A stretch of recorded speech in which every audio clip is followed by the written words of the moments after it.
Good evening, America. Hello, Chicago. And what's up, West Side? This is P. Ray of Black Excellence Hour, a show for people with high self-esteem. And you could have been anywhere on this Sunday evening, and you chose to come hang out with me today at Black Excellence Hour. And as always, I truly appreciate the company. If you are watching live on the Facebook page, and that is the Black Excellence Hours Facebook page, or the Intellectual Radio YouTube page, be sure to share the live. Share the live. Today in studio, I have a gentleman in here named Mr. Chad Copey. And Mr. Chad Copey is running for Congress in the 7th Congressional District. Now, y'all know that this is bold of P. Ray to do because of the love that I have for my congressman. And so when I met this gentleman, I said, wait a minute, sir. I don't think that I'm going to be able to host you on my show because everybody knows that P. Ray is with her Donnie and with her Danny, and that is Congressman Danny K. Davis. But then I sat down and I spoke to this gentleman and I found out his platform and what his plans are and what his background is and why he thinks that he could properly represent us. So today's show, the second half of the show, is going to be dedicated to him explaining to us why him. Why? I mean, we've had the congressman for years, and people love him. However, we also know that we're dealing with a different type of Democratic Party. This new Democratic Party is not really focused on the American people. Instead, they're focused on like this perversion of sorts, right? They're talking about sterilizing the children. They want to send us to war. They want to give our tax dollars to the illegals, so on and so forth. And guess what? Nobody, and I mean nobody, has time for that. So we have him here, and he's going to tell us why. But first things first, as we do every single show, we're going to start with a dose of self-esteem from the greatest president to do it, and that is my Donnie. I told y'all we were going to win. Shout out to everybody that was at the Black Legislator event last night that was held at the Swiss Hotel.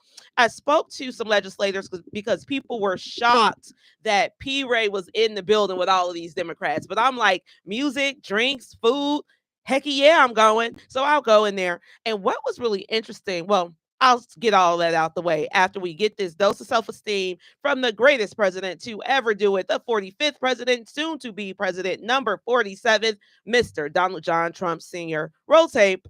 This nation. You built this nation. You know, you're just starting to get real credit for that. Okay, I don't know if you know that. You're just starting to get, you built the nation. We all built it, but you were such a massive part of it. Bigger than you were given credit for. Does that make sense? Right? But through generations of blood, sweat, and tears, and you deserve a government that defends your interests, protects your families, and cares for our own citizens first.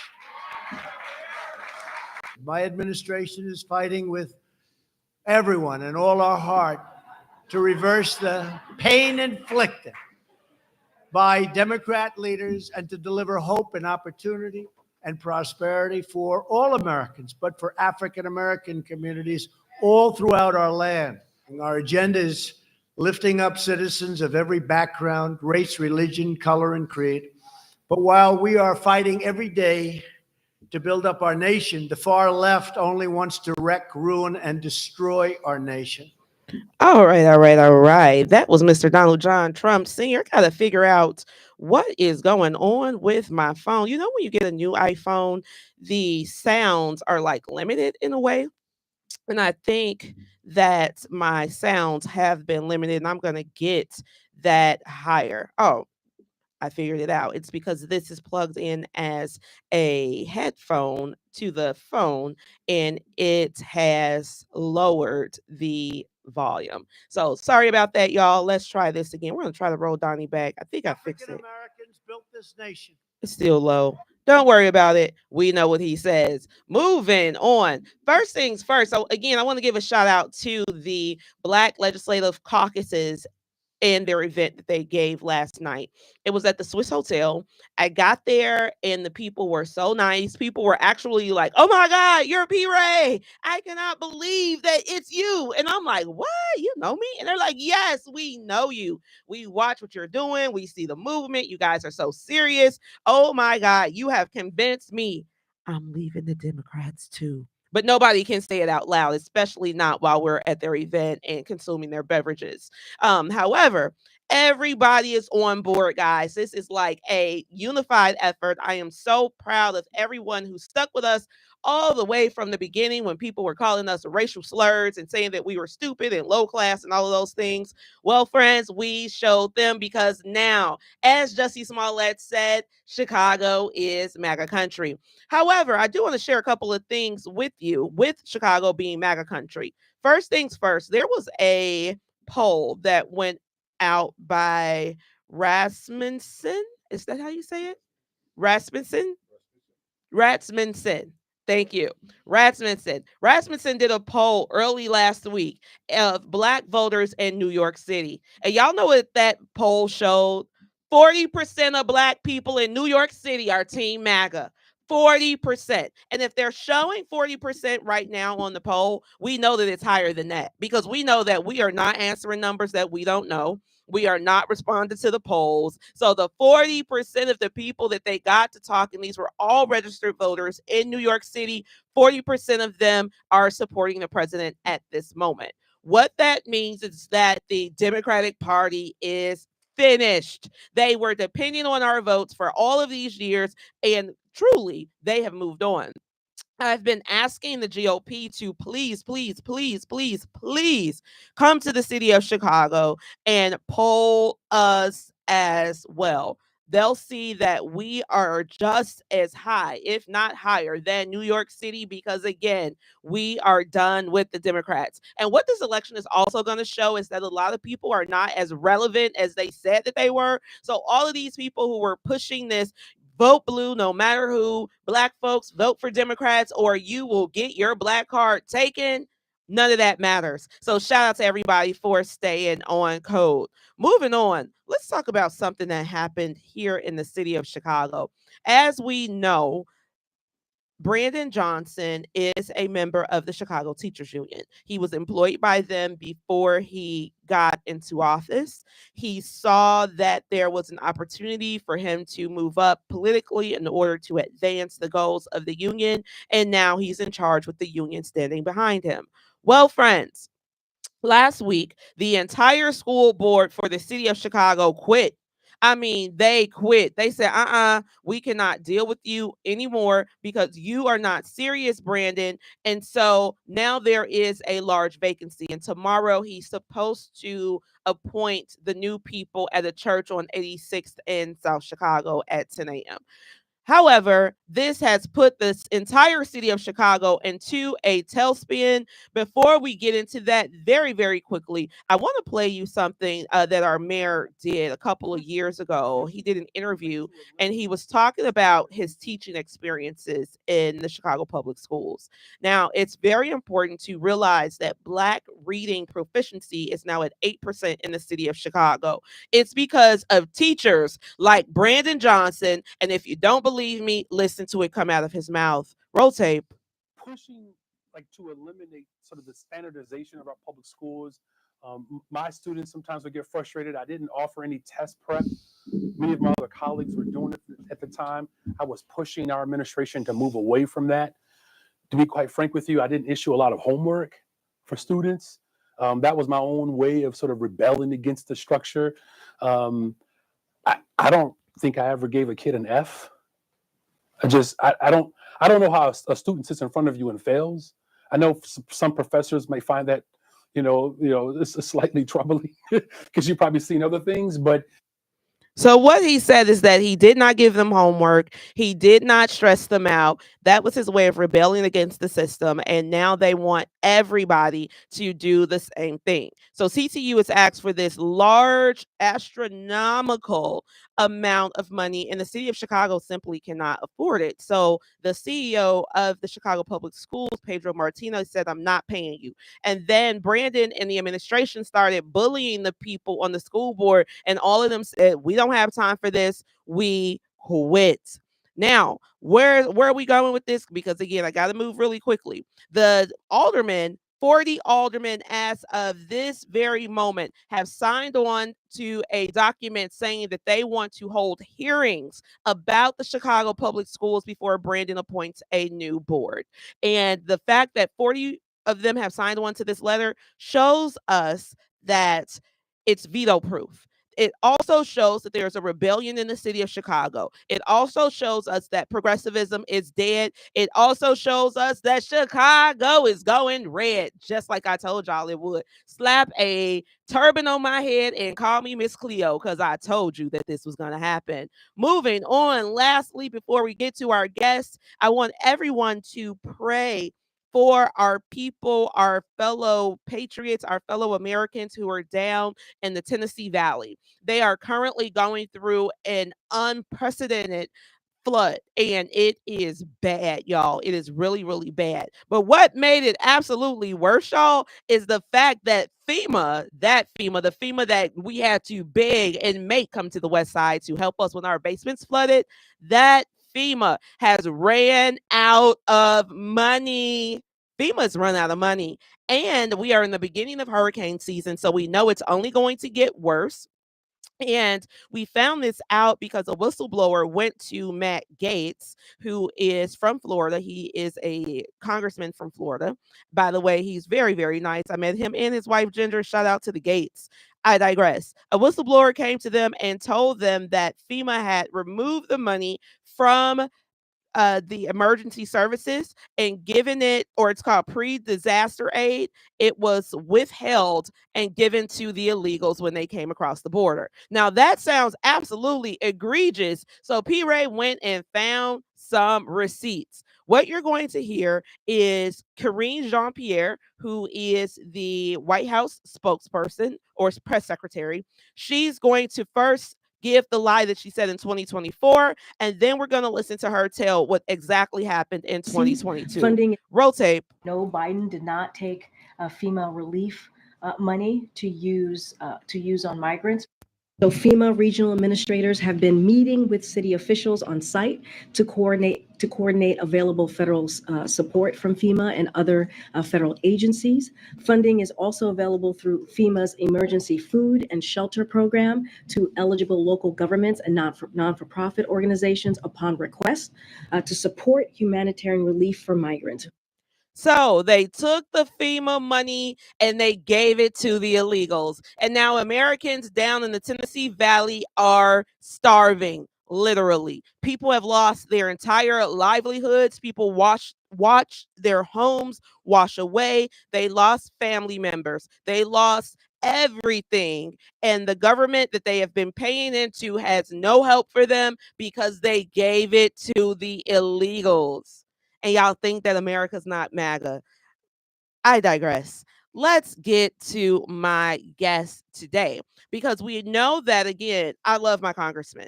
However, we know that my congressman voted or has not been in the well of the Congress screaming, close the border, it's hurting my district, please, oh my God, we're suffering. That didn't happen.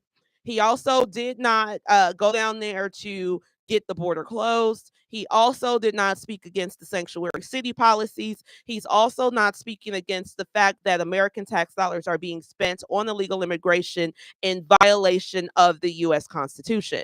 And therefore, because we have a gentleman who does want to speak about these things, I want to know, sir, tell us why are we going to send you to replace our dear congressman? Welcome to Black Excellence Hour.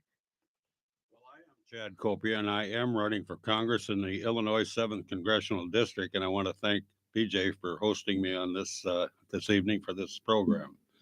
But for conservatives and Republicans to win, we must compete in every corner of Illinois. This includes Chicago, where the most voters live. Chicago is overrun by illegal immigrants stealing jobs and benefits from the American citizens who make their home there. Crime is out of control with these invaders, and it's out of control with these. They are being given free hotels to reside in while the veterans live on the streets. This is unacceptable. And as your congressman, I will fight to secure the border and stop the buses coming into Chicago. And we want to deport the aliens. And I'm certainly for impeaching Mayorkas. Who is Mayorkas? He's the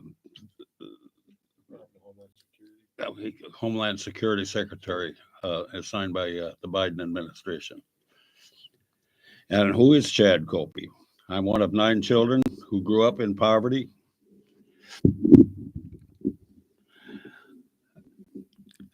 I didn't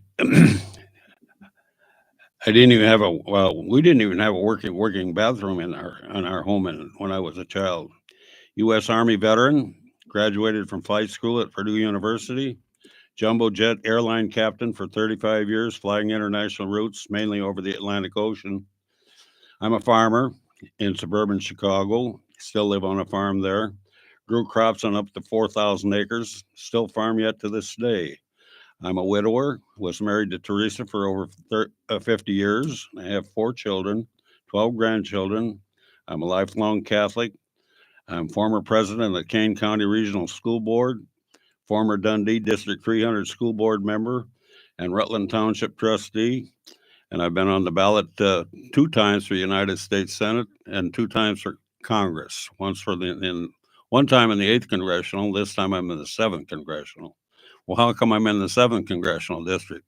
Because nobody else wanted to be there. In other words, that was a wide open slot. I recognized it for being what it was. So I endeavored to get onto that slot and did it totally legally. I'm totally legal in this position. And I am on the ballot and will hope for the win the election on November 5th. But I also was the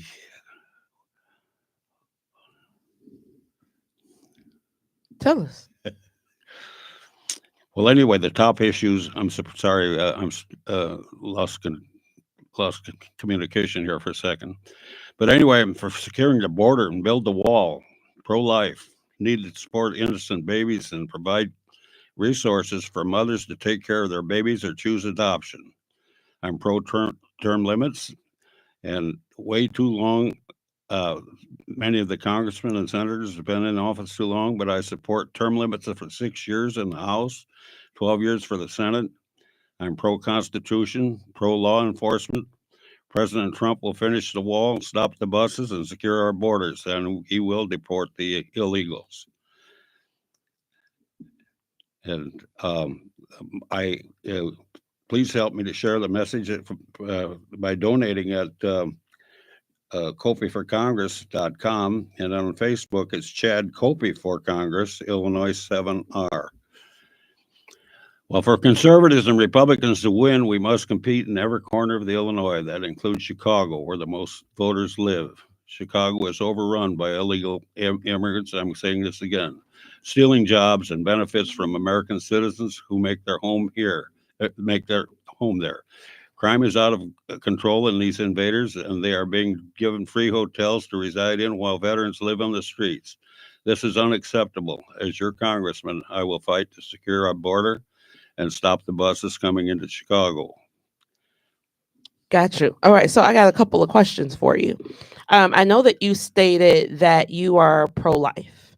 And typically when people say that they are pro-life, people say, well, you're a man. You don't have anything to say about that. That's between a woman and her doctor, and that's her right to choose. Why is that such a major part of your platform?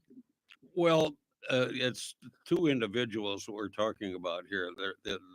The mother of a child that has a child in her womb, that's a different individual altogether. That's like owning a slave. You can't own a slave. You can't own another body either. You can't own a child. You don't own that child. It's not yours to give away. Do anything else that you want to do with it. Certainly, you're obligated to bring that child to term, just like you were yourself, just like the woman herself was. So you're not in. There's nothing other than the laws that exist in this country today. It was even approved by the Supreme Court at one time that abortion was legal. Well, it's legal according to the laws that exist today, and especially with the 10th Amendment being what it is. In other words, the 10th Amendment has it that all of the powers of the government are limited in the Constitution, but in all the powers of the federal government are limited in the Constitution, and so stated. However, all of the other rules and laws are relegated to the states and to the people. So now that the United States federal Supreme Court has overruled Roe v. Wade, now it goes. The authority goes back to the states, and many of the states, including Illinois and especially Chicago, have approved the abortion issue, such as my body, my choice. Well, what about the choice of the child? The child is another individual. As a matter of fact, it's an American citizen if you took it to the end, which we ought to, which we must. And every child born or in the womb has the same constitutional rights as anybody that's living, whether they're old or young or just a brand new born baby. A brand new born baby all of a sudden is endowed with all the rights of the Constitution. Well, that baby just a few minutes ago was alive and well in the mother's womb. Same child, same person, same individual. Nobody owns that child. Nobody but God. Amen. What a great answer. Thank you, sir. Let me ask you another question, because when we initially met, you and I spoke about reparations, and we talked about how you wanted to or thought about funding that via Bitcoin. I thought that was absolutely genius. I went and I read about it. Can you tell us about the $1 million Bitcoin idea? Well, Bitcoin came on something way back in 2010, I think, when it first started, and it could get it for a fraction of a penny. Well, it has gyrated up and down in price and in value since then so many times. However, it right now, after being available for less than a penny, it is valued at something as $60, not $60,000. $60,000. Okay, well, that's quite a difference between less than a penny to $60,000 in something like 14 years. So, and Bitcoin isn't the only coin out there. There's this thing called I can't say some things once in a while, but Ethereum? yeah, but there's altcoins out there that's got the same opportunity and the same value. But going back to where this idea comes from is the Trump administration is very much interested in taking Bitcoin. They're going to buy 1 million of them with deficit spending, and they're going to pay $60,000 each for them, shall we say. Well, what they are expecting to do, and I think that has a lot of merit, they're expecting Bitcoin to continue to appreciate, such as it has been, from a penny up to $60,000. And whenever it continues to preach, their projections have it that it might go to $1 million. So what Mr. Trump has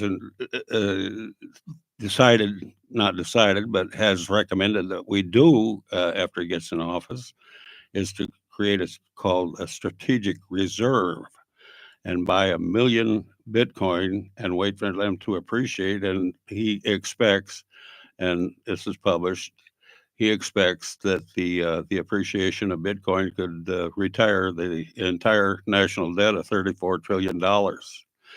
All right, well, if that could happen, why not create a strategic reserve for the reparations for the people.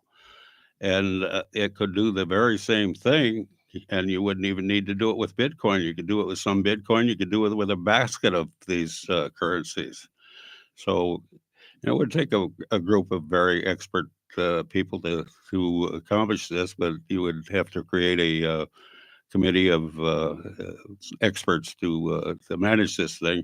But it would probably appreciate to this $14 trillion mark that I think there was a congressperson, what was her name? Cory Bush. Cory Bush has she's got a bill in Congress. She's presented for the government to come up with $14 million in cash to pay for the reparations.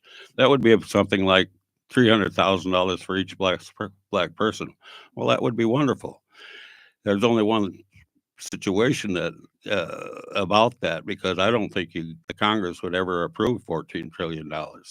Whereas if you exceed this Bitcoin opportunity, you're talking something like $50 billion. Well, that's a far cry from 14 trillion. Mm-hmm.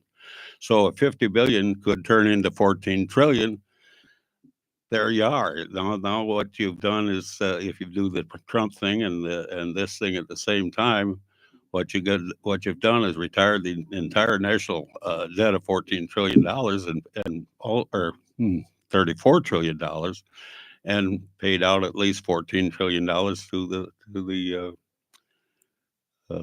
recipients of the reparations. Yeah, the reparations. All right, let's take a call. We had some people in queue who hung up. It's okay, y'all. Call us back. 773-345. 773-345-9977. Let's take a quick call. Welcome to Black Excellence Hour. Recall Brandon. You got it. Sounds good show. Yeah, your guest was also on John Anthony's show yesterday too. He had some good things to say. You know, a couple of talking points when they talk about women's rights. You know, I hear this all the time. See, there were these Democrats that voted to not protect girls and girls' sports. You know, there was legislation that was proposed in bills and things like this, and all Democrats voted against it. Just like all Democrats, including DD, voted to not deport citizens when they do crimes against first responders and things like this. So these people are all about this whole thing with this immigration. So this stuff you can use directly at him, because that's his voting record. You know, his voting record sucks. And these people talk about all these things they do, but look at the results. You know, and now you're seeing too. I call the October surprise the news that FEMA doesn't have any money, like you were mentioning before. You know, all this money was given to the illegals, and of course now you're seeing the jokes that the new name for FEMA, instead of standing for what it should stand, it's funneling emergency money to aliens. That's the new the acronym description for FEMA. You know, so this is a lot of good topics, and I know it's a little tough with your budget as far as getting the word out, but whatever you can do. Like I said, Danny Davis' record speaks for itself. You know, people keep on voting for these people, keep on complaining, and yet they never change their voting pattern. So I also say in the black community, 80%, 90% of the black vote goes Democrat. And what do you get for the money? You're getting squat. You know, it's like if you went to a restaurant every week and you got sick, why do you keep going back to the restaurant for? You know, so these are the points I think that could help you as far as your argument with people or discussions. Thank you, Jim. Mm-hmm. 773-345-9977.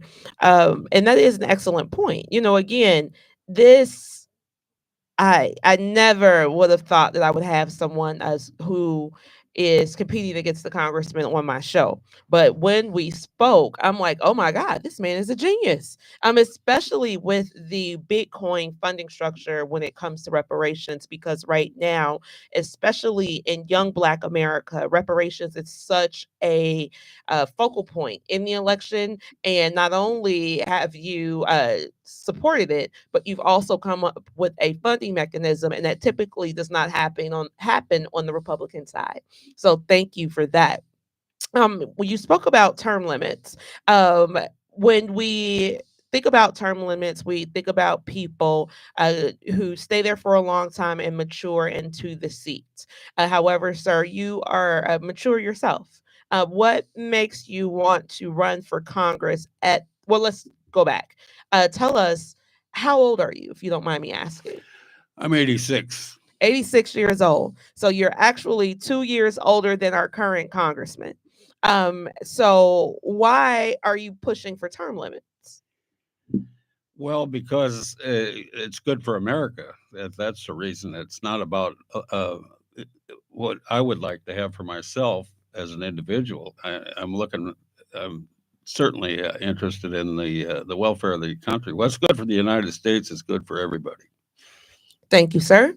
And then when we talk also about this deportation plan, we currently know that there are about 21 million of these people, these illegal aliens in our country. How do you think this deportation plan is going to happen? Because a lot of people are saying that's way too many people to deport. It's going to be chaotic. If we send you to Congress, how do you plan on structuring that, or how do you plan to help structure that plan? What would be your recommendation? We'd have to buy a lot of 747s. Well, at least you want to put them on a plane and not a boat. Okay, so we buy the planes, and then what do we do? Well, you can get 400 on each flight, so you start to divide 400 into 21 million, and you find out how many flights you'd have to have. So, but there's a lot of buses, and there's a lot of ways to move a lot of people. We got a good transportation system in this country, so we could, if they got here, we can get them out.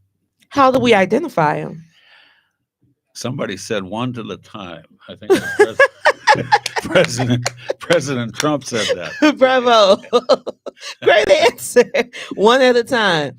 Okay, no, and I appreciate that, because one thing that America agrees on right now, regardless of race, socioeconomic class, is that these people have to go.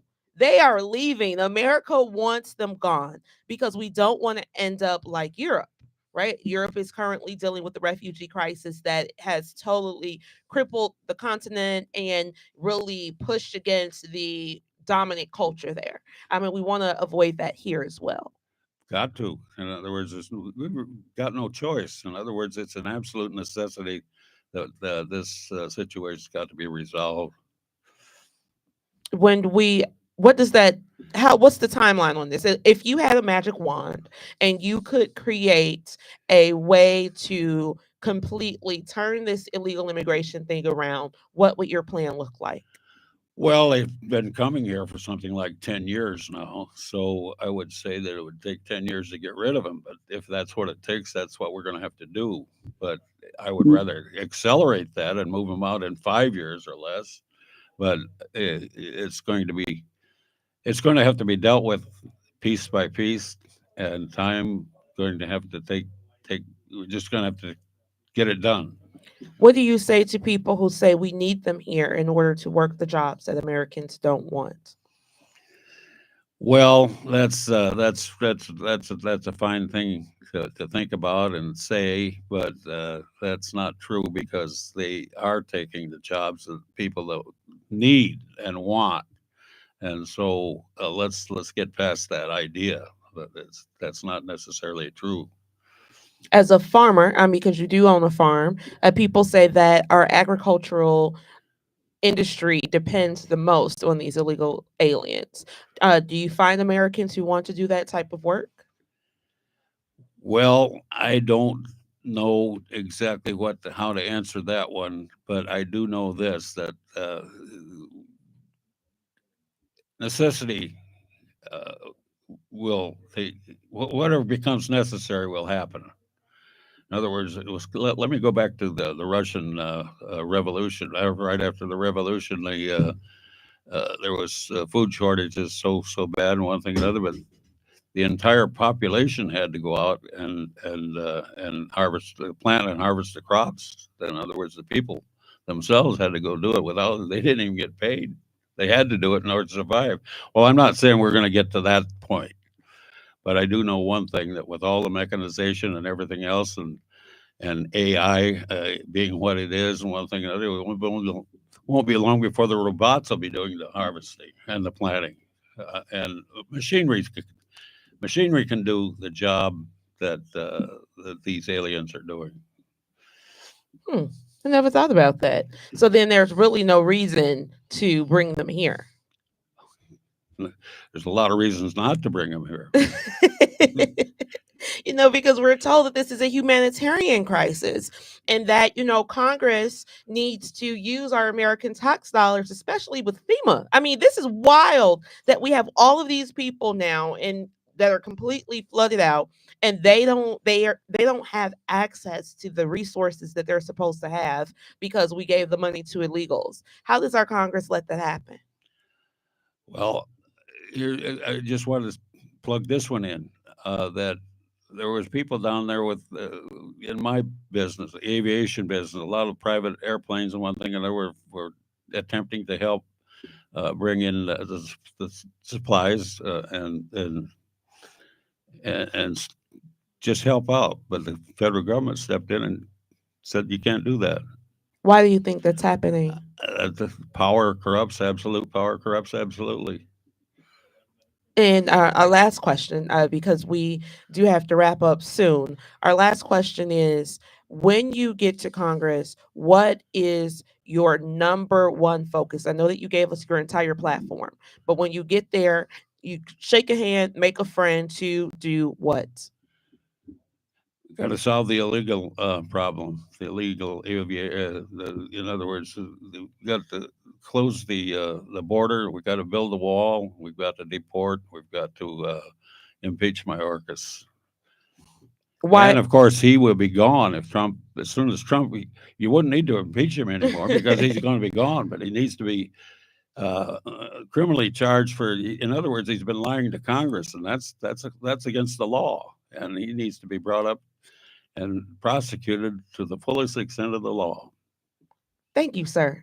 I never thought that, again, this would ever happen. And I really thank you for being such an amazing man and such an amazing American. The story of your life coming from a corn farmer. You talked to me about the fact that in your era, you all were an agricultural era. So we talk about our grandparents picking cotton and you were picking corn, By hand. By hand. By hand. Yes, ear by ear.